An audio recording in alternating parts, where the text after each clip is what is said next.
नमस्कार दोस्तों, मेरा नाम है डॉक्टर ताहिर। मैं एक consultant psychiatrist, de addiction expert, counsellor और सेक्स डिसऑर्डर एक्सपर्ट हूं। मैं दिल्ली के अंदर कार्यरत हूं।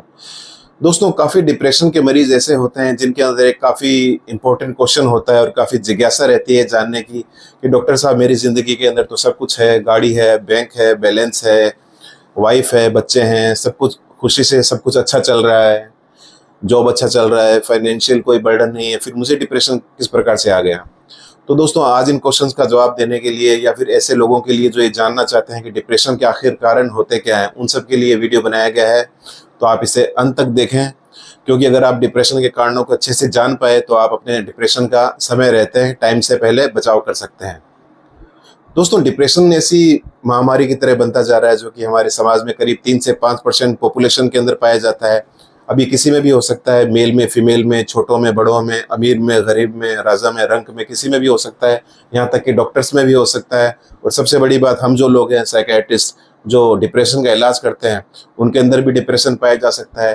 किसी भी सेलिब्रिटी को हो सकता है, किसी भी नेता को, अभिनेता को, राजनेता को, किसी बिजनेसमैन को, किसी को भी डिप्रेशन पाया जाता है। कोई कितना बड़ा सेलिब्रिटी हो, उसे भी डिप्रेशन हो सकता है। तो दोस्तों, आज हम जानेंगे डिप्रेशन के जो कारण हैं, आखिर ऐसे क्या कारण होते हैं कि डिप्रेशन लोगों को घर कर लेता है।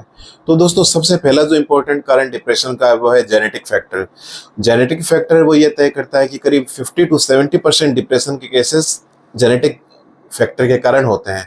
फॉर एग्जाम्पल, अगर हमारी फैमिली के अंदर किसी को डिप्रेशन है तो हमारे अंदर डिप्रेशन होने की 2 से 3 गुना संभावना बढ़ जाती है। और अगर माता पिता में से किसी एक को डिप्रेशन है तो उसके बच्चे में डिप्रेशन के आने की संभावना 10 से 25% होती है। अगर माता पिता दोनों में डिप्रेशन है तो बच्चों में डिप्रेशन आने की संभावना 20 से 50% हो जाती है। तो दोस्तों, डिप्रेशन जो है 50% से भी ज़्यादा इम्पोर्टेंट रूप से अफेक्ट करता है हमारी ज़िंदगी को। यानी कि 50 से 70% जो डिप्रेशन के केसेस हैं सिर्फ जेनेटिक फैक्टर की वजह से होते हैं। अब उसके बाद दूसरा जो फैक्टर आता है वो आता है बायोलॉजिकल फैक्टर। तो बायोलॉजिकल फैक्टर के अंदर एक मोनोअमीन थ्योरी दी गई है, जिसका मतलब होता है हमारे दिमाग के अंदर कुछ ऐसे न्यूरोकेमिकल न्यूरोट्रांसमीटर होते हैं, जैसे कि सीरोटोनिन, डोपामिन, नोरेपिनेफ्रिन।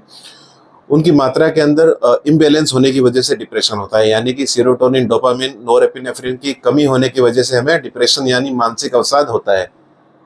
इसलिए हम जो ट्रीटमेंट देते हैं, सिलेक्टिव सीरोटोनिन रीअपटेक इनहिबिटर या फिर सीरोटोनिन नोरेपिनेफ्रिन रीअपटेक इनहिबिटर के रूप में जो ड्रग्स दी जाती हैं, वो हमारे दिमाग में सीरोटोनिन और नोरेपिनेफ्रिन का लेवल बढ़ाती हैं।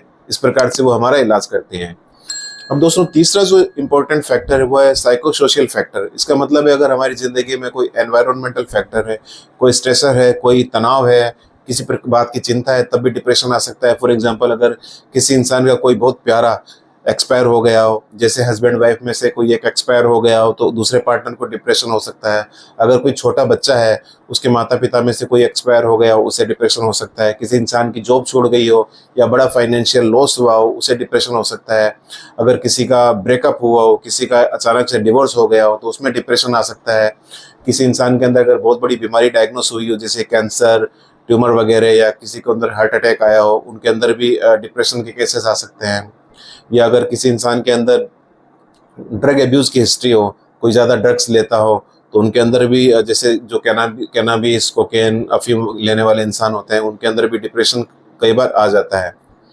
दोस्तों, इसके अलावा जो चौथा इंपॉर्टेंट फैक्टर है वो है कॉग्निटिव थ्योरी। यानी कॉग्निटिव थ्योरी का मतलब है डिप्रेशन के कुछ लोगों में कॉग्निटिव ट्रायड पाया जाता है। यानी कि उनके विचारों में विकार आ जाता है, कॉग्निटिव डिस्टॉर्शन हो जाते हैं, विचारों में विकृति आ जाती है और वो ओवर थिंकिंग, नेगेटिव थिंकिंग के दलदल के अंदर फंस जाते हैं। तो विचारों में विकार किस प्रकार से आ सकता है? तो उन लोगों के अंदर एक नेगेटिव थिंकिंग डेवलप हो जाती है जो खुद के प्रति होती है, समाज के प्रति यानी दुनिया के प्रति, और अपने फ्यूचर के प्रति, कि उन्हें लगता है कि अब मेरा फ्यूचर के अंदर कुछ नहीं होने वाला, फ्यूचर मेरा अंधकार में है, मेरा सब कुछ बर्बाद हो चुका है, अब मेरे जीने का कोई अस्तित्व नहीं है।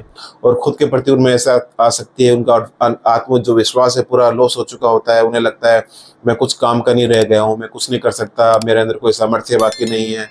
और लोगों के प्रति नेगेटिव थिंकिंग क्या आ सकती है? उन्हें लगता है कि अब लोग मेरी कोई हेल्प नहीं करेंगे, अपने आप को होपलेसनेस महसूस करते हैं, वर्थलेसनेस महसूस करते हैं। उन्हें लगता है कि अब मैं किसी काम का नहीं रह गया हूँ और लोग भी मेरी अब कोई मदद नहीं करेंगे, सब मुझे नाकारा समझेंगे और मेरी किसी प्रकार से कोई हेल्प नहीं करेंगे, और फ्यूचर भी मेरा एकदम डूब चुका है। फ्यूचर के प्रति उन्हें नेगेटिव और पेसिमिस्टिक व्यूज आते रहते हैं। तो इस प्रकार से उनके दिमाग के अंदर कॉग्निटिव ट्रायड्स बन जाता है। जिसके चलते उन लोगों में एक डिप्रेशन डेवलप हो जाता है।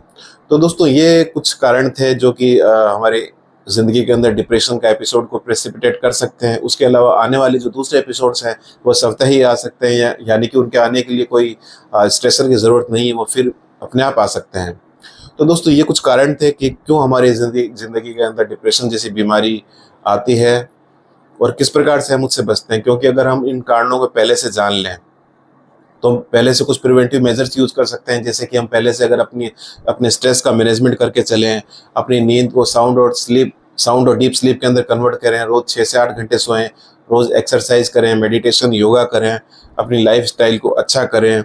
और ड्रग एडिक्शन की अगर हमारी कोई हिस्ट्री है उससे हम दूर रहें। जितने भी नशीले पदार्थ हैं, अल्कोहल, स्मोकिंग वगैरह, इन सब से हम दूर रहें। क्योंकि दोस्तों जो कई बार हमारी डाइट से भी हमें डिप्रेशन आता है, जैसे कि स्मोक है, स्मोक के अंदर निकोटिन होता है, वो पेनिकोजेनिक सब्सटेंस है, वो हमारी एंजाइटी को बढ़ाता है, डिप्रेशन को बढ़ाता है। तो ऐसे पदार्थों से हम दूर रहें।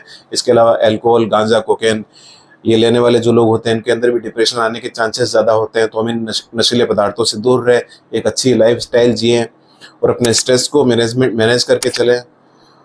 तो दोस्तों ये जो वीडियो था डिप्रेशन के कारणों के बारे में था कि क्यों हमारी ज़िंदगी में डिप्रेशन आता है। तो हम अब इन कारणों को जानें, समझें, लोगों को इसके बारे में बताएं। तो दोस्तों उम्मीद करता हूँ ये वीडियो आपको पसंद आया होगा। आप इसे अपने दोस्तों तक शेयर करें, मेरे चैनल को सब्सक्राइब करें और बेल आइकन को ज़रूर प्रेस करें ताकि मेरे आने वाली वीडियो का नोटिफिकेशन आप तक सबसे पहले पहुँचे। तो दोस्तों आज के लिए इतना ही, फिर मिलेंगे एक नए वीडियो के साथ। तब तक के लिए नमस्कार।